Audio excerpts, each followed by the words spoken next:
का आज के इस दिन के लिए। प्रभु ने आज फिर एक सुंदर दिन दिया है। आगे पवित्र वचन के लिए परमेश्वर आपका लाख लाख धन्यवाद है।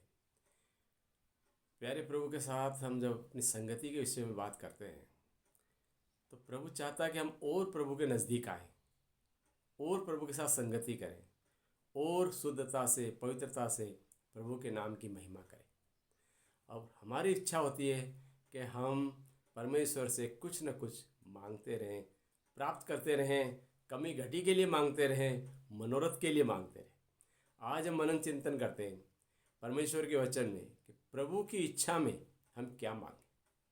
जैसा कि कहा गया है यूहन्ना 16:23 में कि पिता से जो कुछ मांगोगे मेरे नाम से, प्रभु की इच्छा में मांगो, वह तुम्हें देगा। प्रभु की इच्छा क्या है, आज इस विषय पर मनन चिंतन करते हैं। हम देखें परमेश्वर के पवित्र शास्त्र में, भजन संहिता में, स्रोत ग्रंथ में 95:6 में दाऊद कहता है, अपने कर्ता यहोवा के आगे घुटने टेके। पहला काम, अपने कर्ता, सृष्टिकर्ता, सृजनहार, जीवित परमेश्वर के नाम के आगे घुटने टेकने का मतलब श्रद्धा, सुमन, भेंट और सब कुछ प्रभु के लिए चढ़ा देना, नम्र, दीन। इसीलिए कहा गया है कि हम घुटने टेकें। और पिता परमेश्वर के साथ जब प्रभु यीशु ने अपनी जितनी भी वार्तालाप की है, हम देखते हैं बाइबल में, नए नियम में, घुटने टेक कर प्रार्थना की। ये एक श्रद्धा थी पिता परमेश्वर के लिए। और हम भी जब प्रभु के सामने आते हैं, आराधना में आते हैं, हमारे चर्च में आते हैं, प्रार्थनाओं में आते हैं, दुआओं में आते हैं, घुटने टेक कर श्रद्धा से प्रार्थना करें। लेकिन मांगे क्या और प्रभु की इच्छा क्या, यहाँ पर हम अटक जाते। यहाँ हमें दिखाई नहीं देता। हम हमारी भौतिक, हमारी सांसारिक, हमारी पारिवारिक सारी परेशानियों को एक एक करके प्रभु के सामने रखते हैं।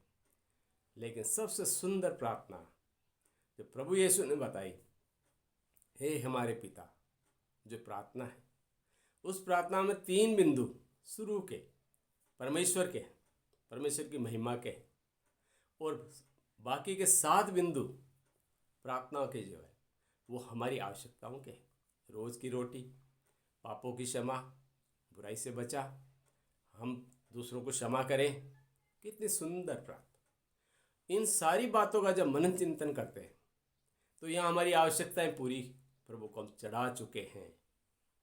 अन्य अन्य चीज़ों के मांगने के बजाय हम जब ये प्रार्थना को प्रभु के सामने तन मन आत्मा से, हृदय से जब करें तो प्यारे भाई और बहनों, हमने परमेश्वर के सामने प्रभु की इच्छा के अनुसार बहुत कुछ मांग लिया है।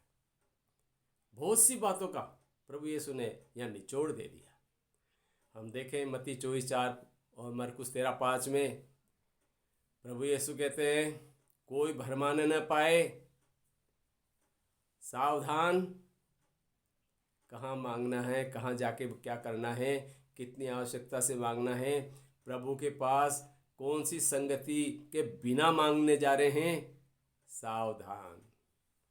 ये भरमाने वाली बातें हैं कि जाओ प्रभु से मांग लो, आओ प्रभु के पास सब कुछ मिल जाएगा, भरमाने वाली बात। इससे पहले प्रभु क्या क्या मांग रहे हैं, इससे पहले परमेश्वर ने क्या क्या बताया है। जब चेलों के साथ प्रभु थे तो उन्होंने कहा, आओ मेरे साथ, मनुष्य के मछुआरे बनाता हूँ। पहले तुम धार्मिकता और परमेश्वर के राज्य की खोज करो, परमेश्वर की भेड़ों के पास जाओ, पहले तुम सेवकाई करो। कहाँ अटक गए हम, सीधा मांग लेते हैं, प्रभु मेरी इच्छा पूरी कर, ये मेरा मनोरथ है। लेकिन परमेश्वर ने तब अपने सेवकों को, अपने चेलों को तैयार करते समय ही उनकी आवश्यकताओं के बदले में पहले सेवकाई दी, सेवकाई की शिक्षा दी। हम देखें प्रेरित लोग सेवकाई के लिए प्रभु के साथ साथ चलते थे। उनकी कोई आवश्यकता थी? अगर थी भी तो परमेश्वर ने अपनी इच्छा में जाकर, उनके घरों में जाकर, उनसे मिलकर उन इच्छाओं को पूरा करने की कोशिश की। लेकिन होना ऐसा चाहिए कि दिन रात हम प्रभु की सेवा में रहें। सेवकाई में समाज सेवा, मानव सेवा तो है ही, हृदय आत्मा से पिता परमेश्वर की महिमा, आराधना, स्तुति की सेवा। कैसे? श्रेष्ठ में गीत में हम देखते हैं 5वां अध्याय में 2 पद क्या कहता है, मैं सोती थी परंतु मेरा मन जागता था। वहाँ पर वचन आया है, हम सोते हैं लेकिन हमारा मन प्रभु में जागा हुआ होना चाहिए, तब हम भरमाने न पाएंगे, हम सावधान रहेंगे और दिन रात हम पिता परमेश्वर की संगति को पाने की कोशिश करेंगे। एक अच्छा काम करूं, एक व्यक्ति को अच्छी सेवा कर दूं, इस बीमार के लिए कुछ कर दूं, इस भाई के लिए कुछ करूं, इस भाई को साथ लेके चलूं, इस बहन को न्याय दिलाने के लिए कुछ करूं। संगति, यहाँ प्रभु की संगति है, वो नहीं है जो हम जाके चर्च में और कलीसिया में और प्रार्थना की दुआओं में मांग लेते। पहले सेवकाई, पहले सेवा। परमेश्वर ने कहा है मेरी भेड़ें बहुत है, भटक रही हैं, मेरी भेड़शाला में आना है, उन्हें लाना है, और मैं उनके लिए प्रार्थना करता हूँ। अंतिम प्रार्थना में प्रभु यीशु ने कहा उन लोगों के लिए जो अभी मेरी भेड़शाला से बाहर है, जो आएंगी, कौन लाएगा, कैसे आएंगी?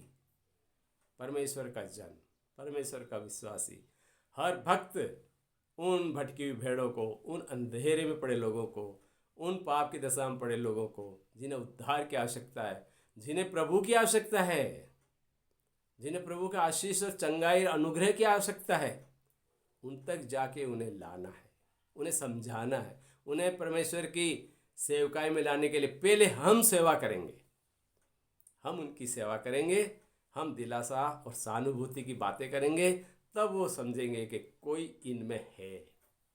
हमारे अंदर कौन है? प्रभु।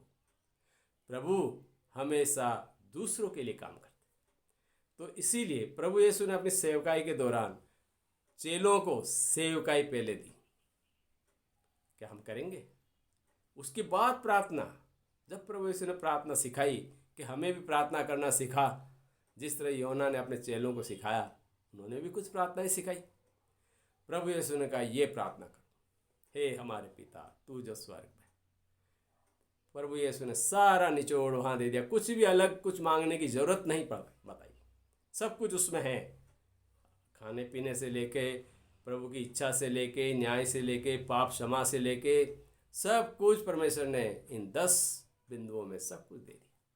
फिर हम देखें सेवकाई के लिए पहली जरूरत परमेश्वर के पास संगति में आकर परमेश्वर की इच्छा में बढ़ना, और दूसरा है सेवकाई के लिए अन्य लोगों के लिए प्रार्थना करना। विलाप में पड़े हुए हैं, दुख तकलीफों में पड़े हुए हैं। एक पुरोहित कहते हैं, उन पुरोहितों ने बहुत से संगठन चलाए, उन पुरोहितों ने बहुत से यूथ के काम किए, हमारे साथ भी जुड़े। एक पुरोहित जो अभी यहाँ नहीं है, विदेश चले गए हैं, यूथ में काम किया। जब उनके साथ में जुड़ा तो उस पुरोहित ने कहा कि हम कहाँ अटक गए हैं यूथ को, और हमें समझाया कि हमें कहाँ चलना है। हमें अन्य और पीड़ितों के लिए चलना है, विलाप करने वालों के लिए चलना है। हमें जो दिया है हमारे लिए बहुत है, आगे प्रभु देगा, लेकिन हमारे लिए पर्याप्त दे दिया है। अगर जो भी व्यवस्था दी है माता पिता के द्वारा, मेहनत के द्वारा और शिक्षा के द्वारा, गुरुजन के द्वारा, धर्म ग्रंथ के द्वारा तुम्हें बहुत दिया गया है। अब तुम्हारा काम है निकलना पीड़ितों के लिए, विलाप करने वालों के लिए। और वो समझाते थे, इफिसियों 2:19 का पद को बड़ी अच्छी तरह समझाया उन्होंने। अब कोई विदेशी और मुसाफिर नहीं रहे, कोई अनजान नहीं है, कोई विदेशी नहीं है, बाहर से आए हुए नहीं है, कोई नहीं रहे। पवित्र लोगों के संग स्वदेशी प्रभु के घराने के होंगे, सब प्रभु के घराने के। जो तुम्हारे साथ आते हैं प्रभु के घराने, जहाँ तुम जाते हो प्रभु के घराने के, कोई अन्य नहीं है। आज हमारे पास सबसे बड़ी विडंबना, सबसे बड़ी कमी है कि हम कहते हैं ये हमारे नहीं, ये व्यक्ति हमारे पंथ का नहीं, ये हमारे धर्म समाज का नहीं, ये हमारी कलीसिया में नहीं आता, ये फलानी कलीसिया का है। क्या क्या कहते हैं। और वहाँ उस पुरोहित ने यूथ को समझाते समय हमें सेवकाई में बढ़ने के लिए, यूथ के साथ काम करने के लिए इन चीज़ों की व्याख्या करके दी। विलाप करने वाले और धर्म के सताए जाने वाले, दुखी और पीड़ित, जो कमी घटी में हैं, जिन्हें एक समय की भी रोटी नहीं मिल रही, दिन भर मजदूरी करते हैं, और जिनके घरों में बीमार पड़े हैं, माता पिता बीमार हैं, बच्चे बीमार हैं, कैसे वो अपना जीवन जी रहे हैं, उनके लिए प्रार्थना करो। पहली प्रार्थना ये है। सेवकाई के बाद में जो कुछ दूसरा बिंदु था ये है अन्य लोगों के लिए प्रार्थना। इसलिए प्रेरित पौलुस ने कहा है हर एक जन के लिए धन्यवाद निवेदन की प्रार्थना चढ़ाओ। हर एक जन के लिए जो तुमसे आज मिले हैं, जो तुम्हारे साथ संगति में हैं, जहाँ तुम जा रहे हो, तुम्हारे पड़ोसी हैं, साथ बैठे हैं, यात्रा में हैं, जो तुम्हारे घर के आसपास हैं और जो तुम्हारे काम में तुम्हारे साथ हैं, चाहे वो तुम्हारा विरोधी ही क्यों न हो, प्रार्थना करो, क्योंकि प्रभु ने उनके लिए प्रार्थना ठहराई है। परमेश्वर ने कहा है सबके पाप क्षमा करने के लिए प्रार्थना। हम पाप क्षमा करेंगे, उनके कमियों को नज़रअंदाज करेंगे, ये करना होगा। प्रार्थना की पहली शर्त यही है। प्रभु यीशु ने प्रार्थना में ये बिंदु इसीलिए रखा है, मैं अपने अपराधियों को क्षमा करता हूँ, तू भी मेरे अपराध क्षमा कर। कब? अगर ऐसा सिर्फ रटने से होगा तो असंभव। हम प्रभु के नहीं हैं, प्रभु की संगति में नहीं है, हमारी प्रार्थना प्रभु के पास नहीं पहुँच रही है। जैसा कि वचन आया है, मैंने तुम्हारी हजारों असंख्य बलिदानों को दूर नहीं चाहता, मैं तुम्हारी असंख्य प्रार्थनाओं पे गौर नहीं करता। यशायाह नबी की पुस्तक में कहा गया पहले अध्याय।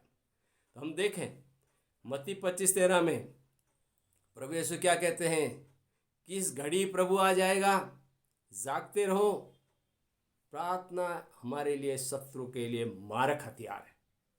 अगर शत्रु को भगाना है, दुष्ट को दूर करना है, जो हमें भ्रमित कर रहा है, परीक्षा में डालने आ रहा है, परीक्षा में डाल चुका है, उसको मारने का हथियार है प्रार्थना और प्रभु की संगति। प्रार्थना होगी, हम प्रभु की संगति में हैं, प्रभु से वार्तालाप कर रहे हैं, प्रभु को साथ लेके चल रहे हैं, प्रभु हमें साथ लेके चल रहे हैं। सबसे बड़ी बात प्रार्थना की संगति। और तब हम जो कुछ मांगते हैं प्रभु देता है। इसलिए प्रभु यीशु ने कहा कि तुम पिता परमेश्वर से प्रभु की इच्छा में जो मांगोगे प्रभु तुम्हें देगा। खटखटाओगे खोला जाएगा, ढूंढोगे पाओगे। इसीलिए कहा हम कहाँ खटखटा रहे हैं, कैसे खटखटा रहे हैं, कौन से दरवाजे पे खटखटा रहे हैं प्यारे भाई और बहनों, और किसे ढूंढ रहे हैं और कहाँ ढूंढ रहे हैं, किस में ढूंढ रहे हैं। ये हमारे लिए बहुत से मुख्य महत्वपूर्ण प्रश्न है जिसके बिना हम पिता परमेश्वर की इच्छा को नहीं जान पा रहे, प्रभु की संगति को नहीं समझ पा रहे। प्रभु में अपने हाथों में लेके चलना मांगते हैं, अपने हथेली में अपना चेहरा अंकित कर रखा है। वचन आया है, हम देखें आगे, शत्रु को मारने के लिए एक ही हथियार है प्रार्थना। इसीलिए कहा है किस घड़ी प्रभु आ जाएगा तुम्हें नहीं मालूम, जागते रहो। ये जागना है प्रार्थना, ये जागते रहना प्रार्थना है। पतरस और यूहन्ना जब अंतिम घड़ी में प्रभु यीशु प्रार्थना कर रहे थे, ऊँघने लग गए, सोने लग गए, जागते नहीं रहे, दुष्ट ने घेर लिया। उनकी आत्मा इतनी कमज़ोर हो गई कि जिसके लिए वो मरने को तैयार थे, अंतिम समय में वो उसे छोड़ के भाग गए, प्रार्थना में नहीं थे। और प्रभु यीशु ने जयवंत होकर उन सैनिकों को और पिलातुस को कहा, मैं हूँ मसीह, मैं हूँ प्रभु, मैं हूँ यहूदियों का राजा। और मना नहीं किया। जब से पूछा गया कि क्या तुम प्रभु यीशु मसीह हो, चूमा यूदस ने, उसने कहा मैं ही हूँ। किसे ढूंढते हो, मैं ही हूँ। ये सारी शक्ति प्रार्थना की शक्ति, पिता परमेश्वर के साथ घुटने टेकने की शक्ति, पिता परमेश्वर की इच्छा में आगे बढ़ने की शक्ति प्रभु देता है। इसीलिए हम देखें कि प्रार्थना घुटनों के बल आकर करने से क्या क्या होता है, कितनी शक्ति आती है। हम शत्रुओं को मारने के लिए, दुष्ट को मारने के लिए हथियार लेके चलते हैं, प्रार्थना की शक्ति। तब प्रभु की संगति हमारे साथ होती है। हम देखें दक्षिण कोरिया के एक पास्टर पाल योंग चो का एक छोटा सा गवाही है। वो कहते हैं जो व्यक्ति दिन में 1 घंटा प्रार्थना नहीं करता प्रभु का विश्वासी नहीं है। कितना ही रट्टा लगाए, मैं विश्वासी हूँ, भक्त हूँ, मैं ये करता हूँ, मैं वो करता हूँ, अगर 1 घंटा प्रार्थना नहीं करता वो प्रभु का जन नहीं। क्यों? क्योंकि प्रार्थना में बोझ को लादा जाता है। प्रभु यीशु ने बोझ को लादा है, उस बोझ को कौन स्वीकार करेगा? उस बोझ को स्वीकार करने वाला ही प्रार्थना करेगा। फिर वो कहता है जो 2 घंटे प्रार्थना नहीं करता वो सेवकाई के लिए आगे नहीं बढ़ सकता। क्यों? क्योंकि सेवकाई के लिए चलने के लिए प्रार्थना की शक्ति की जरूरत है। प्रार्थना के बगैर आप जा नहीं सकते। प्रार्थना के बिना आप किसी घर में जाकर उसके लिए उसकी शांति के लिए, उसकी दुख तकलीफ के लिए प्रभु से प्रार्थना नहीं कर सकते। क्योंकि आपको परमेश्वर की संगति 2 घंटे की आपको होनी चाहिए। आपके साथ प्रभु की वार्तालाप, प्रभु का सामर्थ, प्रभु के स्वर्गदूत जब आपके साथ चलेंगे, जब आप प्रार्थनाओं में होंगे और संगति जब होगी, फिर वो कहते हैं कि वह व्यक्ति ही विश्वासी है जो परमेश्वर के साथ प्रार्थना की संगति में है, और कोई नहीं, बाकी कोई नहीं। सारे कुछ मांगो, सब कुछ करो, प्रार्थना नहीं, कुछ भी नहीं।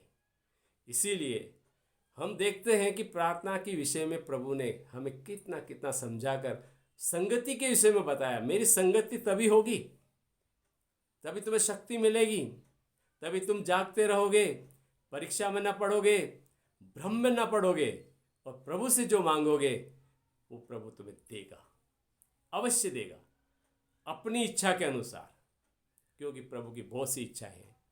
और हम देखते हैं 1 तीमुथियुस 2:1 में प्रेरित पौलुस क्या कहते हैं?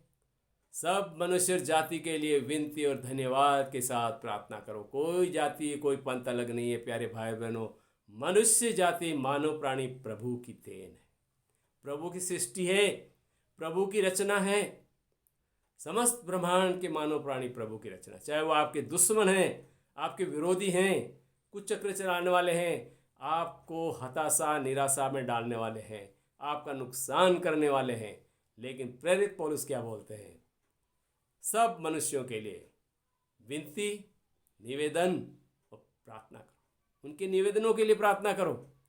अपने निवेदन तो बाद में है, पहले उनके निवेदन के लिए प्रार्थना। प्रभु की संगति जब आती, जब हमें शक्ति मिलती है, जब हमें प्रभु वो हथियार थमा देता है कि हम दुष्ट को मार सकते हैं, दुष्ट को भगा सकते हैं अपने पास से, अपने स्वयं से, परिवार से और अन्य लोगों से। इसीलिए प्रभु ने कहा जहाँ तुम जाओ उस घर में कहो तुम्हें शांति मिले। जब चेलों को भेजा, एक ही शब्द दिया, कोई लंबी चौड़ी प्रार्थनाएं बताई ही नहीं उन्हें। अब देखें बाइबल में साफ साफ कहा है, जिस घर में जाओ पहले कहो इस घर को शांति मिले। अगर वो घर उस योग्य होगा तो वहाँ शांति होगी, नहीं तुम्हारी शांति तुम्हारे पास लौट आएगी। कहने का मतलब तुम्हारी सेवकाई के लिए अगर वो घर तैयार है, तो वो सेवकाई के लिए योग्य है, तो तुम्हारी सेवकाई वहाँ कबूल होगी, प्रभु वहाँ वास करेगा, प्रभु की संगति होगी। जो प्रार्थना में तुम उन घर के लिए मांगोगे पूरा होगा। परमेश्वर किस तरह से हमें समझाना चाहते, और हम कहाँ कहाँ चले जाते हैं। हम पता नहीं कौन कौन सी प्रार्थनाओं में, कौन कौन सी बातों में प्रभु से दूर हो जाते हैं। दुष्ट में अन्य जगहों में भटका देता है। प्रार्थना लहू की कीमत है, लहू का गुण है, लहू की पहचान। प्रार्थना ऐसा वैसा नहीं चाहिए, कोई ऐसी चीज़ नहीं है जो हम रट लें, पढ़ लें। लहू का गुण, प्रभु यीशु के लहू का गुण क्या था? लहू की कीमत क्या थी? छुटकारा, क्षमा, शक्ति। ये प्रार्थना पहचान, एक प्रार्थना वाले व्यक्ति की पहचान क्या है?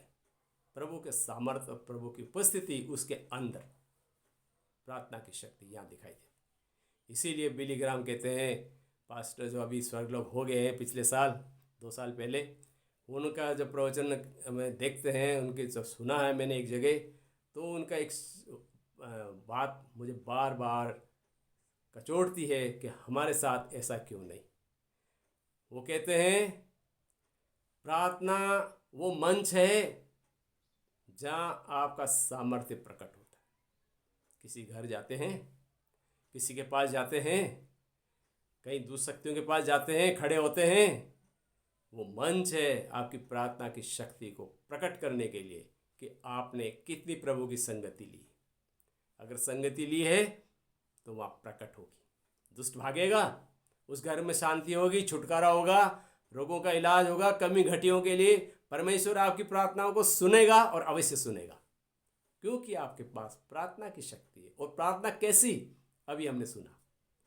बिली ग्राम की सभाओं में वो चंगाई देने वाले नहीं थे, लाखों की संख्या में लोग आते थे, हजारों की संख्या में, लेकिन उनके पास आने का जो विशेष महत्व होता था, लोगों का मन परिवर्तन, जीवन परिवर्तन। वो चंगाई देने वाले नहीं थे। लेकिन अमेरिका के सबसे बड़े मुख्य धर्मशास्त्री में से एक, उनके पास ऑफर आए बड़े बड़ी यूनिवर्सिटी चलाने के लिए, बड़े बड़े धर्म विज्ञान खोलने के लिए, विश्वविद्यालय खोलने के लिए। आप डायरेक्टर होंगे, आप ये होंगे, वो होंगे। उन्होंने क्या चुना? सेवकाई। मुझे सेवकाई करने दीजिए, ये सारी चीज़ें मुझसे दूर कीजिए, ये मेरी प्रार्थना को खा जाएंगे दीमक की तरह। ये है सेवकाई। परमेश्वर की संगति को पाने के लिए क्या क्या खोना पड़ता है। खो दीजिए जो कुछ है, सेवकाई में बढ़िए। प्रभु आपके साथ है, प्रभु आपकी सुनेंगे। धन्यवाद।